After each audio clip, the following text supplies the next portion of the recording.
Als letztes komme ich jetzt noch zu weiteren Referenzen und dann ist irgendwann mal dann Schluss. Nämlich zu den Buchreferenzen, die ich da in der Videodescription noch erwähnt habe. Ich kann die einfach schnell noch ein bisschen aufzählen oder schnell erklären, was es dann mit diesen Büchern auf sich hat.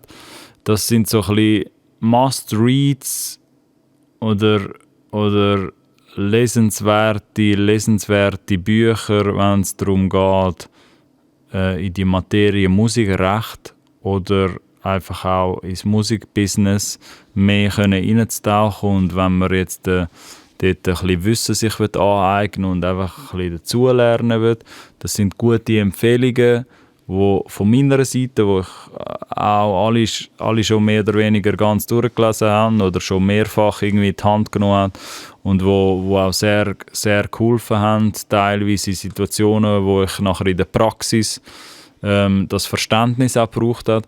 Von dem her sind nicht viel, aber die folgenden Bücher habe ich euch ein bisschen ans Herz legen. Zum einen ist das All You Need to Know About the Music Business. Das ist so ein bisschen ein Must-Read für alle Leute, die sich mit der Materie Musikbusiness halt beschäftigen und eine gewisse Grundbasis oder das Allgemeinwissen zu praktisch allen Gebieten, also ein bisschen generalistmäßig zu allen Gebieten halt möchte erfahren. Das ist ein sehr, sehr guter Start, wenn es darum geht, einfach mal die Basics kennenzulernen und was es überhaupt alles für Gebiete gibt in der Musikindustrie. Eine sehr, sehr gute Lektüre und kann ich nur jedem empfehlen, da sich die aktuellste Auflage zu kaufen dazu. Dann zum zweiten Buch Musik und Recht, Schweizer Handbuch für Musikschaffende vom Potto Wegener. Auch da hoffe ich, dass ich den Namen richtig ausgesprochen habe. Nicht gerade die einfachste Lektüre, beziehungsweise harter Stoff. Es ist ein recht dicker Buchband, es sind sehr viele Seiten. Es liest sich ein bisschen so wie ein OR früher in der Schule. Also es ist nicht hure attraktive Lektüre leider, aber es stehen sehr, sehr wertvolle Inhalte zu allem, was eigentlich mit dem Schweizer Musikrecht zu tun hat. Vom Urheberrecht, was Zwisa irgendwie alles so macht oder für Aufgaben hat, bis hin zu Verlagsrecht oder halt wie so gewisse Vertragsstandards aussehen oder gewisse Entwürfe von Labelverträgen oder was es da alles gibt, ist in diesem Buch eigentlich praktisch alles drin enthalten, was man für das Schweizer Musikrecht eigentlich wissen müsste.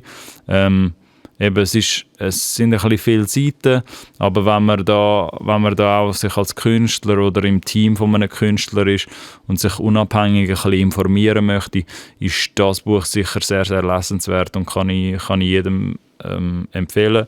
Dazu wird es dann auch einen Link geben in der Description. Dann gibt es noch ein Buch, das ich da empfehle, Musikrecht, also auf Deutsch die häufigsten Fragen des Musikgeschäfts.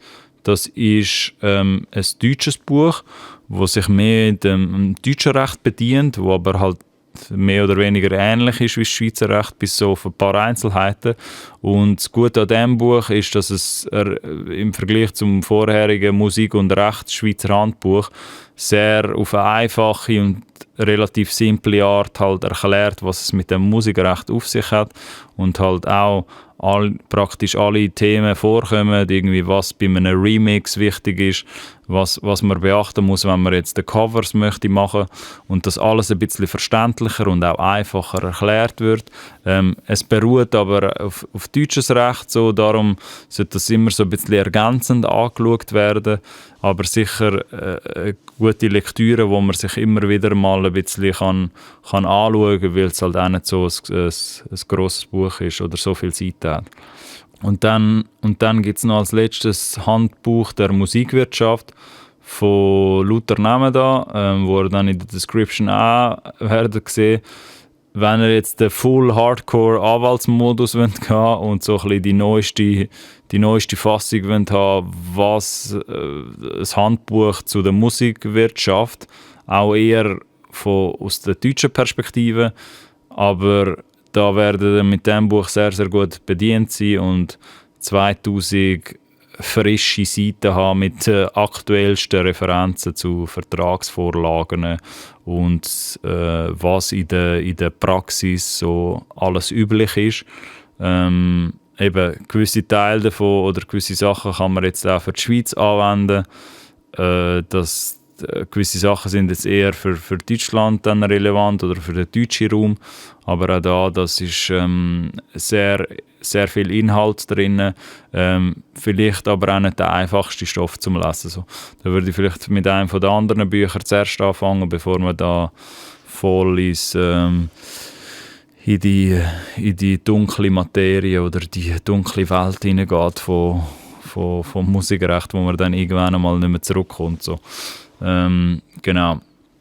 Das sind die 4 Bücher, die ich wärmstens empfehlen würde, wenn ihr ein bisschen möchtet in das Ganze reinkommen und euch dort auch ein bisschen mehr möchtet informieren.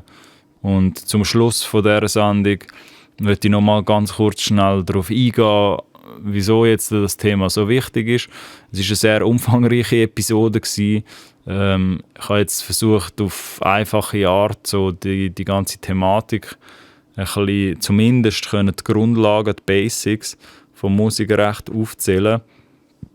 Aber das ist Materie, wo sehr, sehr viele Leute betrifft. Darum ist mir auch um die Episode gegangen. Darum habe ich die Episode auch ein bisschen länger vorbereitet als sonst. Weil das eine Materie ist, wo sehr viele Künstler betrifft und es auch wichtig ist, wenn man sich darüber informiert, meiner Meinung nach. Das betrifft dich in deiner ganzen Schaffensphase als Künstler, aber auch als Kreativkopf, wo irgendetwas anderes am Hut hat oder vielleicht auch in der Entertainment-Branche irgendwann einmal etwas möchte machen mit Content. Das betrifft halt sehr viele Leute. Und ich verstehe, dass es vielleicht auch auf gewisse Art Berührungsängste gibt, wenn man halt noch nie mit dem Thema zu tun hat und auch nicht wirklich Lust hat, da ein Buch, einen dicken Schinken dazu zu lesen.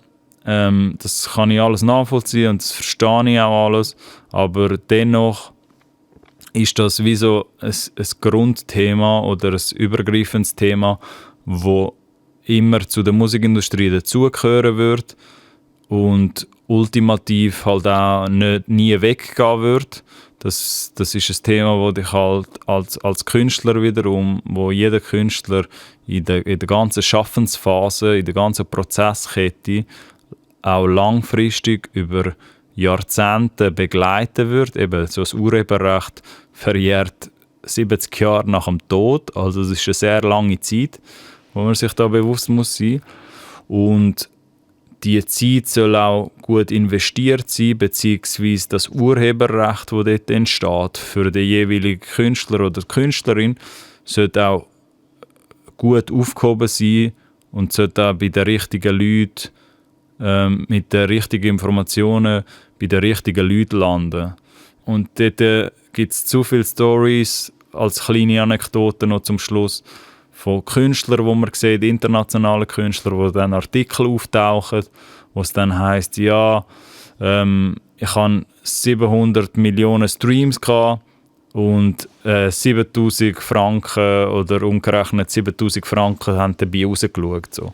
Und dann schaut man sich das an, den Artikel, und liest das durch und hat so das Gefühl, oh, schrecklich.